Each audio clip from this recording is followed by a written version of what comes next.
Good afternoon and welcome to the Midday News. Here's what we have in the bulletin. CAPRI report reveals a widening of the educational gap. Is gang violence to be blamed for inner-city vaccine hesitancy? And later in sports, reggae boys lose opener in World Cup qualifier. I'm Shane Masters. Here are the details. The Caribbean Policy Research Institute, CAPRI, has released a new report detailing the issues which plagued students across the island as they engaged in online learning. The study, Time Out: The Impact of COVID on Education, was released by the Institute last evening. Cody Barrett is here to tell us what exactly the report said. Thanks, O'Shea. Now, among other things, the report said that a significant number of children were left without parental guidance as they navigated remote learning. In fact, the study noted that some students pretty much felt that they were on holidays. The CAPRI research also noted that learning loss continues to be the single greatest impact of COVID-19 on education. Last year saw teachers and students being plunged into online learning without adequate training or preparation. This left room for challenges for both the teachers and the students. A report by the Caribbean Policy Research Institute, CAPRI, on Thursday noted lack of access to devices and the internet among the big challenges for students. Lack of parental guidance for students engaging in online learning was also another big problem highlighted in the report. Within vulnerable communities, almost half of the households surveyed did not have access to the internet, and 20% of them did not have a suitable device to facilitate remote learning. Students with disabilities were already at a disadvantage, and during COVID, missed out on resources available through face-to-face, including learning coaches, shadows, therapists, and a daily routine tailored to them by developmental specialists. It further pointed out that the learning gaps across various levels continue to widen. Ability tests were used to compare the performance of grade 6 students before and after the pandemic. The results showed a reduction in student performance. What we saw is that there was an 8 percentage point decline in the performance of students in the ability test using the mean score. In 2020, the mean score was 60% compared to 52% in 2021. At the secondary level, there was also a decline in the number of students sitting national and regional examinations. And with COVID restrictions still threatening the return to face-to-face classes, CAPRI made some recommendations to improve remote learning. Establish and support smaller groups of students. Use the learning pods as a methodology for remote teaching. Continue to expand the internet infrastructure and internet access across the island. In addressing learning losses, grade teachers should be obligated to review the syllabus for the remote learning year. This should include recalibrating the pace of the current year syllabus and extending the school year to complete the syllabus as necessary. It added that teachers should also be trained to assist those students who may be left behind. Cody Barrett, TVJ News. Hospitalizations due to COVID-19 have again increased. 728 people are now admitted with the virus, up from the 669 recorded on Wednesday. 51 patients are in critical condition, while another 121 patients are severely ill. 19,187 cases are still active. Meanwhile, the country recorded 735 new cases from a batch of 2,037 tests done. The overall case count is now 69,789. The positivity rate is now 41.4%. 17 more people have died from the coronavirus in Jamaica. The deaths, which occurred between August 17 to 31, brings the overall death toll to 1,585. Is gang violence the reason some Jamaicans have not yet taken the COVID-19 vaccine? Well, the opposition thinks it is to be blamed for the level of vaccine hesitancy in inner-city communities.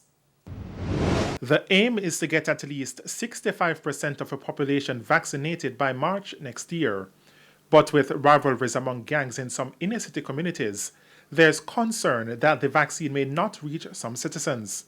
The issue was raised recently by members of the opposition. It's why calls are now being made for the Health Ministry and the government to see how best they can assist in getting the life-saving jab to those people. Member of Parliament for St. Andrews Southwestern, Dr. Angela Brown-Burke, says it's an issue in her constituency. They're afraid that they're going to lose their lives coming over, so that too has been difficult. And I can't be the one to say, come, because you will be safe. Because if that happens, then I don't know how I will live with myself. And so what the opposition leader said is really a real thing, that we need to make sure that the centers are closer to where the people are, so that they have ease of access, they don't have to pass borderlines. Opposition leader Mark Golding is also taking Health Minister Dr. Christopher Tufton to task over 2 letters he wrote requesting the establishment of vaccination centers within his constituency. He says those would be located in Trenchtown and Jonestown. All I'm getting is words suggesting yes, it's going to happen, but I don't see it happening.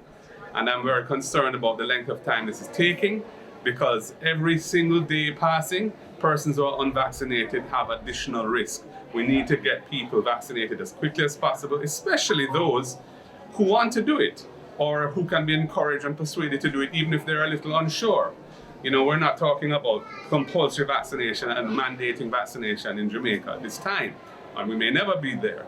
But we are talking about allowing people who want to get it or who can be persuaded to get it by the force of logic and argument to come and make it available to them, make it accessible to them as quickly as possible. Health Minister Dr. Christopher Tufton is this afternoon defending the COVID-19 vaccination mobilization tour.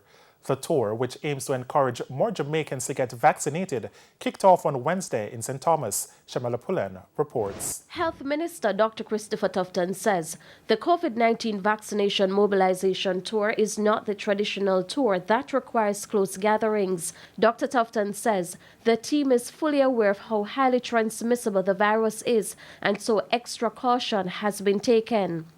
In the tour, we took care in the planning process to ensure that this wasn't a tour for meetings. It was a tour that would see constant movement, that would see public announcements, that would see encouragement by association with the vaccination program in the case of the Prime Minister, and of course setting up of vaccine sites in strategic areas in the communities so we get easier access to the sites.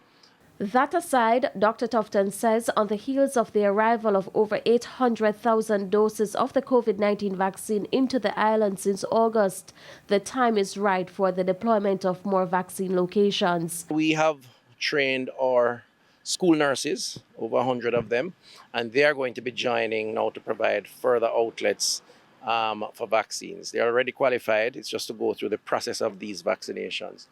Then we have looked at private hospitals. They were trained on Monday, the ones that are participating, so you can go to a private hospital. And then we're going to issue an RFP for private firms, 12, to be given a target and go out with all the protocols and requirements to vaccinate a certain number, and the government would pay them a fee. Meanwhile, Dr. Tufton says so far he has seen an increase in the take-up of the vaccine as more persons are showing an interest, especially in rural Jamaica. In Hanover, we set up a number of sites, 5 sites that would normally not be set up, and therefore closer to these population centers.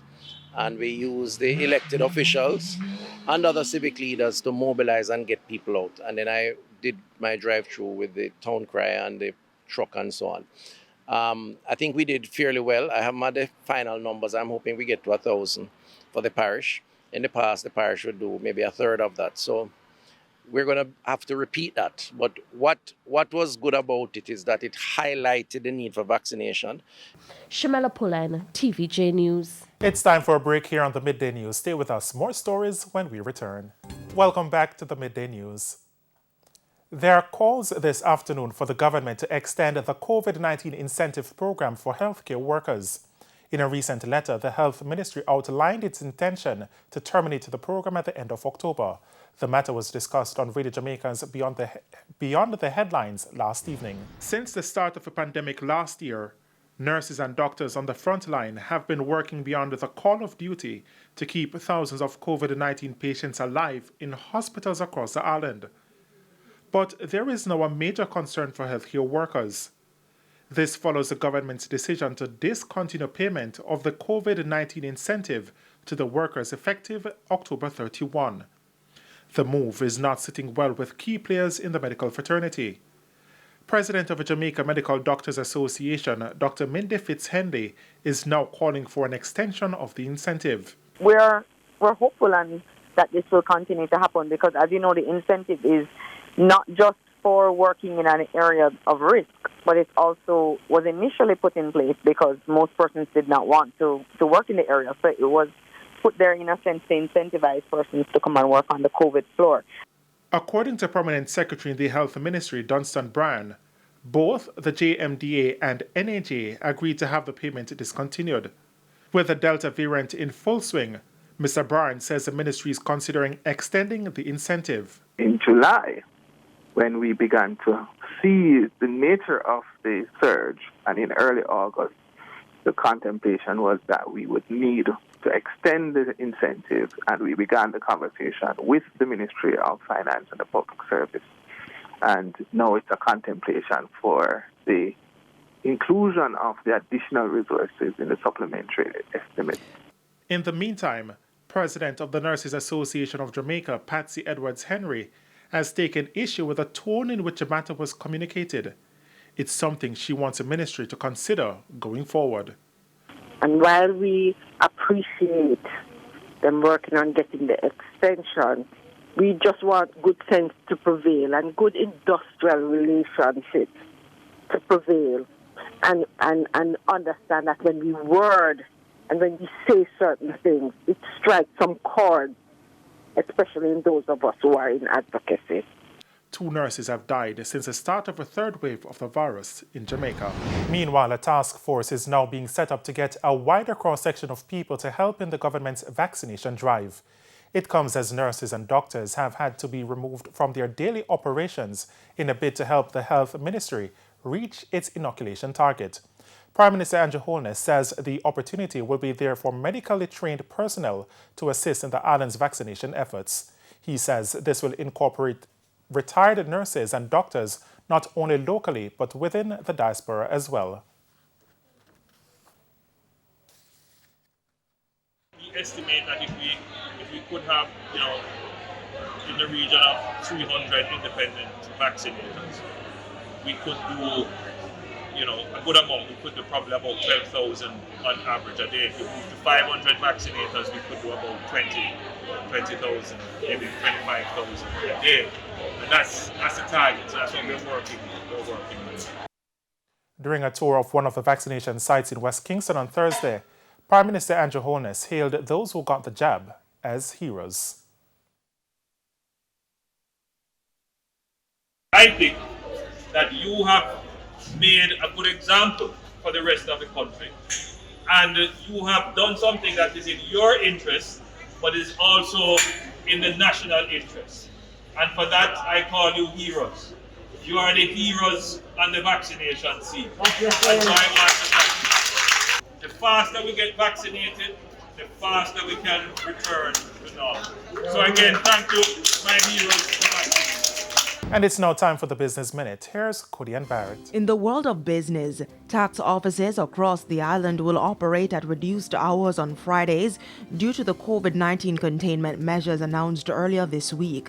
Tax Administration of Jamaica, TVJ, says today and next Friday, its offices will close at 2 o'clock. Agriculture Minister Floyd Green has announced an agreement with Newport Fersan, the country's sole manufacturer of fertilizer, to look at developing new formulations utilizing cheaper inputs aimed at reducing the price to farmers. He expressed concern over the increases in the cost of fertilizers and feed that would negatively impact farmers' ability to produce and threaten the continued growth trajectory in the agricultural sector.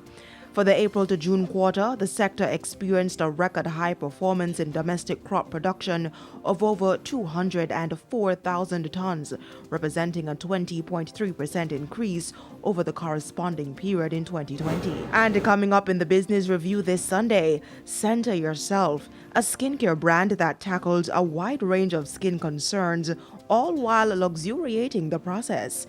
And that's it for the Business Minute this week. I'm Cody Ann Barrett. Now for the top regional and international stories. In news from the region, Health officials in Barbados are now in a position to fully vaccinate another 15,000 of its citizens against COVID-19. It follows a donation of 30,000 doses of the AstraZeneca vaccine from the Canadian government. The vaccines come as the country continues to battle a surge in new cases, driven by the Delta variant of the virus. Prime Minister Mia Mottley says the gift from Canada will help to propel the country along its vaccination path. In the meantime, she's encouraging Barbadians to take advantage of it as quickly as possible. Pan American Health Organization PAHO Director Dr. Carissa Etienne warned that 75% of the population in Latin America and the Caribbean is yet to be fully vaccinated against COVID-19 and reported that her agency is accelerating its drive to expand vaccine access throughout the region. She said that in total, 540 million COVID-19 vaccine doses must be delivered to ensure that all countries in Latin America and the Caribbean can cover at least 60% of their populations. Further afield, a building inspector is forcing the evacuation of another residential building just a mile from the site of a condo collapse that killed 98 people in Surfside, Florida, in the United States. Residents of the 56-year-old Forum apartment complex in Bay Harbor Islands were asked to leave the building after it was declared unsafe on Wednesday. Bay Harbor Islands Chief Inspector says the 24-unit apartment complex had significant structural defects. The property manager says the 4-story building is in foreclosure and the owner is not paying for any repairs. Several organizations are trying to help the displaced families find a new place to live. And we head to a quick break. When we come back, we'll have your Midday Sports Report. Simon Preston is standing by. Welcome back. It's now time for Midday Sports. I'm Simon Preston. The Reggae Boys fell 2-1 to Mexico in their opening 2022 FIFA World Cup qualifier at the Azteca Stadium in Mexico City on Thursday. Jamaica were searching to create history by getting their first win on Mexican soil, while Mexico were looking to defend their impressive home record in World Cup qualifying, which has seen them lose only twice at the Azteca in 91 years. But the way the Mexicans started with high energy, it pegged back the Jamaicans.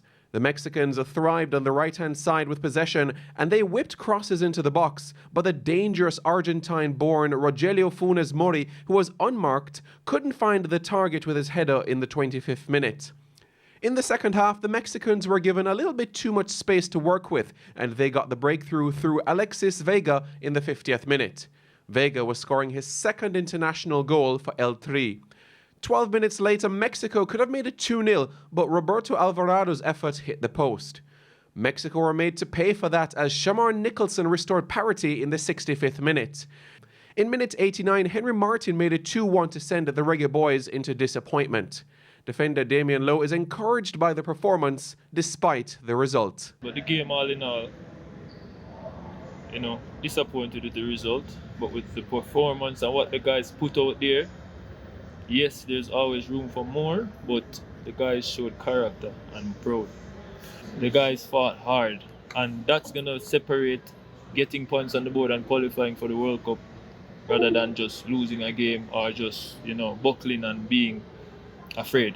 The Reggae Boys will be hoping to bounce back to winning ways on Sunday against Panama at the National Stadium. Meanwhile, the other 3 matches in the Octagon in World Cup qualifying ended in draws. Canada held Honduras to a 1-1 draw in Toronto. Alex Lopez converted from the penalty spot for Honduras in the 40th minute before Kyle Lauren equalised also from a penalty in the 66th minute. Over in Panama, the home side battled to a 0-0 draw with Costa Rica. Their neighbours to the west, El Salvador, also ended 0-0 with the United States. On Sunday, El Salvador will host Honduras. The United States entertains Canada, while Mexico travels to Costa Rica. And that is it for your Midday Sports Report. I'm Simon Preston. Ashane, it is over to you. Thanks, Simon. And that's the Midday News. I'm Ashane Masters. Join us at 7 for Primetime News. On behalf of the news, sports and production teams, good afternoon.